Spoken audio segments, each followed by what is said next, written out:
I'm Gary Gardner, and this is the Gary Gardner Interview. Today we're going to be meeting with Charlie Grose, CEO of Tampa Bay Sports Cars. We're going to be meeting with Charlie on the showroom floor, which is really a art gallery for moving vehicles, specifically Porsches. Charlie, let's start off with the question about what you most enjoy about what you're doing with this beautiful moving vehicle art gallery. Well, I think what I enjoy the most is being able to pursue a passion that I've had for, I guess I got involved with Porsches and I bought my first Porsche in 1982, a brand new 911 SC.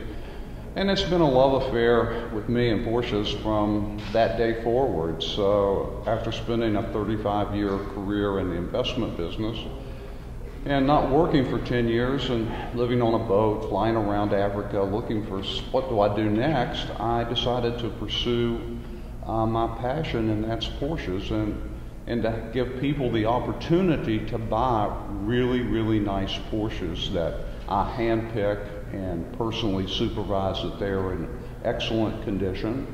And then from time to time, for the right person, I'll offer for sale.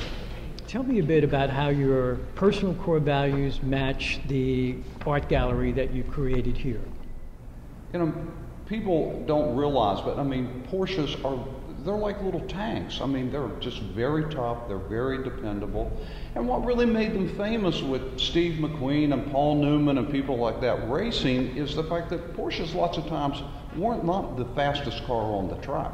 Perhaps it was a Ferrari or something else, but 24 hours later when Le Mans was over, the Porsches were still running, and they won. And they've won a lot of races, and not because they were always the fastest. They were plenty fast, but the dependability, the durability of the German engineering is just legendary.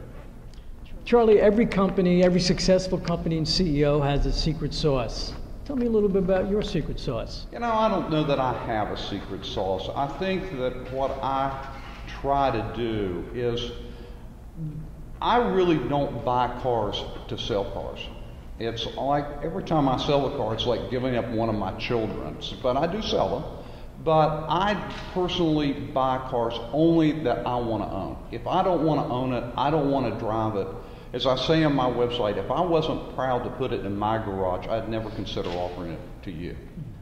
I buy cars because I want them. And it's really exciting to me that I put them in the condition that I do, and then people are excited about having them. So my secret sauce is watching somebody get so excited about owning an incredible piece of German engineering. Well put. Charlie, I love quotes about leadership. I'm sure you have some of your favorites. Give me one of your favorite quotes about leadership. I'm a real fan of Winston Churchill. I was a real fan of George Patton. I think what Patton once said was that it's not how hard you fall, it's how high you bounce. And I think that's true in life. It's not what happens to you, it's how you deal with what happens to you. This is one of my favorite questions. Charlie, who is one of your role models and why?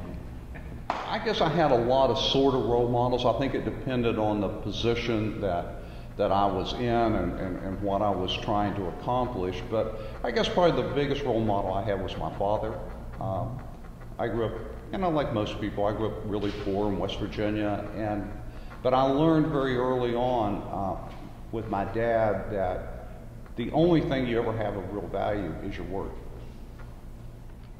Charlie, why do customers come here or view your dealership online, and why do they keep coming back? Why do they recommend your company, your art gallery to other customers? Actually, I guess yes, people come here, but most of the people that we deal with is actually over the internet.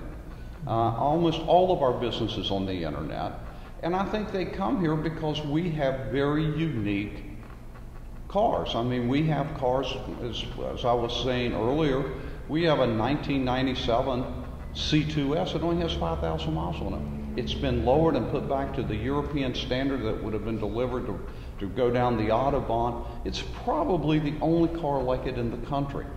So I try to deal in things that I'm passionate about. I don't buy something that if I'm lukewarm about it, I don't buy it. So I think people, the right people, the collector, the real enthusiast comes here because they're like, wow, this is special. This is something that nobody else has or very few people have. Charlie, I have a feeling that giving back to the community is important to you. How do you do that? Well, I think that was another goal that I really had when I opened this. My fiance, Martha Thorne, who was the #1 realtor here in this area, is very, very community oriented, and I thought, you know, it would be fun for us to be able to do things together. And I feel very blessed to have discovered Largo, Bel Air, Clearwater, this area, because I do believe it's one of the prettiest places in the world.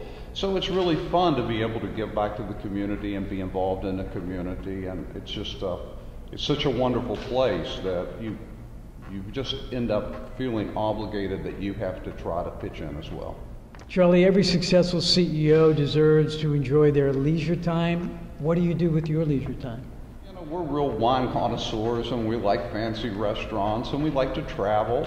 And, you know, me more than Martha, I'm really enthusiastic about flying. My other passion is airplanes, and I have a Cirrus, and I used to commute when I was the president of RBC Wealth Management from Minneapolis to Park City, and on the weekends. So, you know, I'm really pretty broad-based. I really love golf.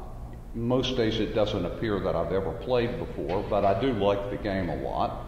And, you know, I have a ski house in Park City, Utah, so I like to ski. And so I'm pretty broad-based. That's probably why I'm not particularly good at anything, because I don't spend enough time at it. But Charlie, tell me a little bit about how this dealership became your passion, why here, what it was before you opened the dealership, and where you see it going forward. I grew up in a tiny little coal mining town, and I used to work for a Chrysler dealer. I would go and pick up cars for him and trade cars because they didn't have a lot of inventory, so the dealers were constantly trading back and forth cars. And I loved cars, and I always thought in the back of my mind that I would someday have a car dealership. But, you know, things happen as they usually do. You know, I end up in the brokerage business, and it's been 35 years. So, you know, once I kind of settled down after not working for a while and not trying to run 142 offices and 2,600 salesmen or salespeople, and, you know, I thought, you know, I don't want to go work for a dealership. I'm tired of working for people. You know, I'll just start my own. And so it was a process of growing and trying to figure out what that I really wanted to do. And after I got into it, I realized that my real passion wasn't just selling Porsches. It was selling and finding and redoing vintage Porsches and bringing them back to life. So that's really kind of been the passion. And what has transformed is I realized that it wasn't a local business. It was really an international business, that we did business all over the world. So with the help of a great company, MOOvin Video, we've now been able to transcend this into an international business where we actually translate our videos into the language in the country that we're going after. And we've had some real success. You know, these cars aren't really, as I think about it, I am not in the car business. I'm an art collector. I just happen to collect German engineering, vintage German engineering. And so, you know, we offer art. And so I like to think about it, we say, you know, our motto is art in motion. And I like to laugh at people and say, you know, we drive our art. What do you do with yours? Do you want to put it on the wall, or do you want to drive it? So, Charlie, there's got to be something about you that most people, including your fiance, doesn't know. So share with us something about you that really no one knows. Gee, I don't know. I'm pretty open, so that would be hard. As I tell people, I'm kind of naturally blabby. So, I mean, I kind of tell people everything. So there's not a lot of secrets here. It's kind of like I talk to the staff here, that, you know, which is absolutely incredible.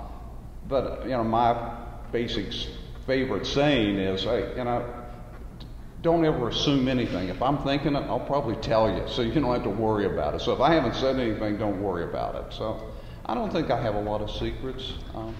And finally, Charlie, I know you have a good answer for this. The boss, as we know it in today's media, music world, Bruce Springsteen, what is your favorite Bruce Springsteen song? Boy, I'm going to make a lot of people in New Jersey very upset. I don't like the boss. I went to one concert of his and I called it Screamsteens. So I'm not going to be able to answer that. I'm not a big fan. All right. How about the Beatles? I don't know. Probably I Want to Hold Your Hand, maybe. Okay. Speaking of which, Charlie, it was a pleasure. Thanks. We enjoyed it.